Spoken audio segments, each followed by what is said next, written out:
inzira ibihumbi Imana iciba abantu iraca inzira muri Dayinasi irarema ikintu citwa Dayinasi kiraza ngaha ndashikira jewe Dayinasi yaje ndi mu bigoye cyane sino bidondagura muri umwanya n'ivyongera ariko yarambereye inzira yo gutabara. Uyu mwaka ni umwaka ugoye cyane ku bantu benshi bararira murabizi, niho umuceri waduga, niho ibitoro vyabuze, niho ibintu ubuzima niho bwari bugoye kandi n'ubu buracagoye. Mugabo nukuri uno munsi jewe uyu mwaka waranyoroheye cyane, naravuga nti aha umuceri nawo woshika ku miliyoni je ndabona twoba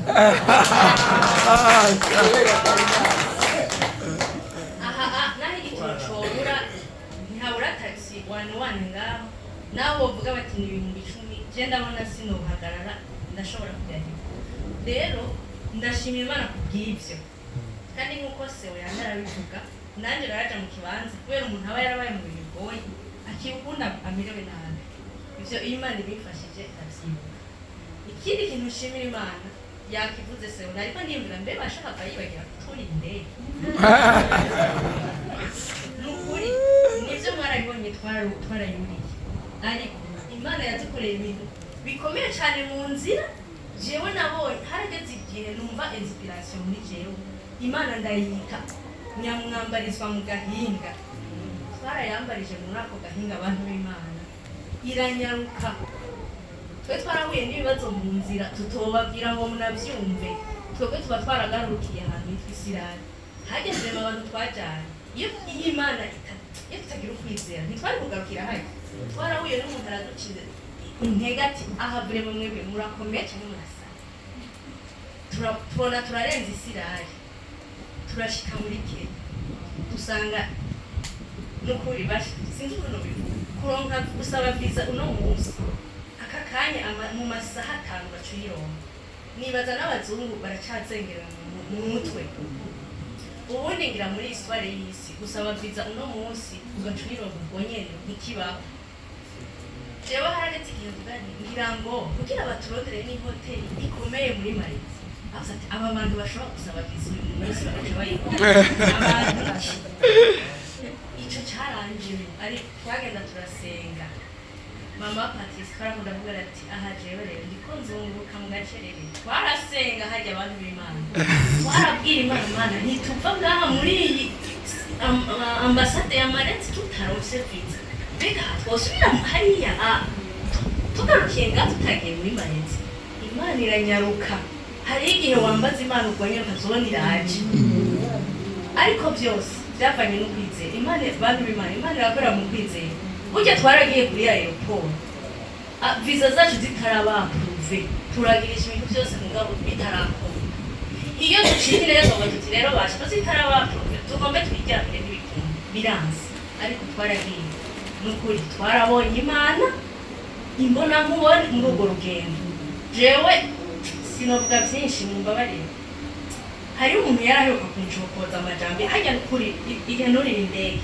Hari umuntu yaraheruka kuncokoza amajambo ndababara kandi bica birakora no ku mutima w'Imana bivanye n'ukuntu yaranze. Bati none we gashaka ko mbona usenga muri korale mu makesha mu masengesho wambayo, none ndakubaza nta kintu urabaza Imana ku buzima bw'iwawe kuvyerekeye akazi?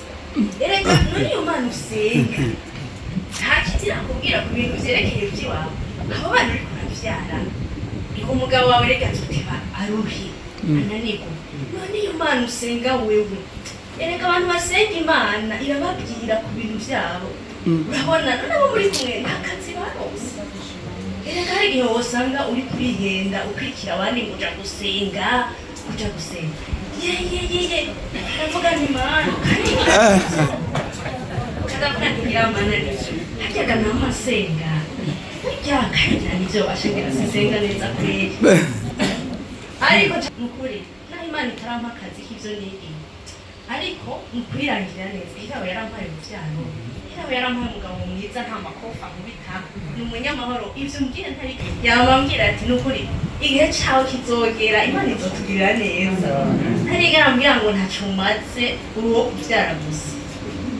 mugabo kandi yari umuntu w'umuryango peut-être aremerewe n'ubuzima bwayimo ariko Imana ikiranyaba ko ari ikintu cyitwa dayinansi ndatangura ndakigaya ntazi ko arakanzo igomba kungurira ko gasuzu ikirenge kiramo amafaranga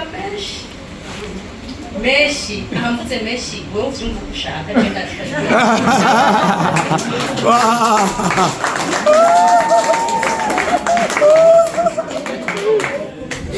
jewe hari igihe waje ubutiwe n'ubyavuga menshi batamodoka ndamunaga mbona jewe ndazi ko ari menshi ikirenge ivyo bantu bintu berakura indege wowe uvyumva ko ari ibintu bisanzwe indege wanje si ibintu bisanzwe kubera ngaha hari umuntu umwe ndabona nta n'uri ngaha hari umuntu umwe yambajije ngo tuvugane ukuri umbwire ikintu cakunguye kurekura ajya amamiliyoni ugiye muri Malezi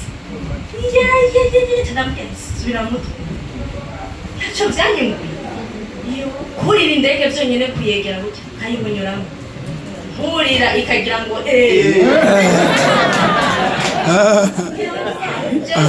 indege ihinda kurya wayo kuramena amatwi erega indege irateye ubwoba hari ibintu nagoma kubera twavugana twishagana nzege hari ibintu bituragurika mu ndege pafu pafu